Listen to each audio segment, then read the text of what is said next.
എല്ലാവരുടെയും മെൻ്റൽ സ്ട്രെസ്സിൻ്റെ ഒരു പ്രധാന കാരണമാണ് അവരിലുണ്ടാകുന്ന സെക്ഷൽ ഫ്രസ്ട്രേഷൻ.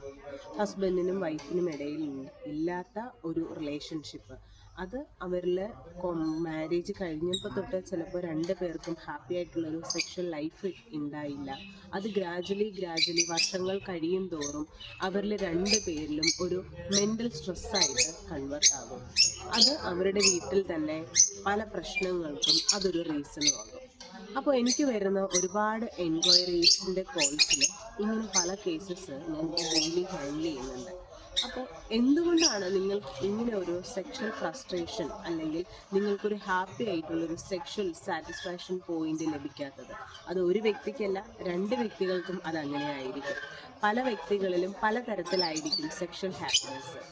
അത് അണ്ടർസ്റ്റാൻഡ് ചെയ്താൽ മാത്രമേ രണ്ട് കപ്പിൾസിനും നല്ലൊരു സെക്ഷൽ ലൈഫ് എൻജോയ് ചെയ്യാൻ സാധിക്കുകയുള്ളൂ.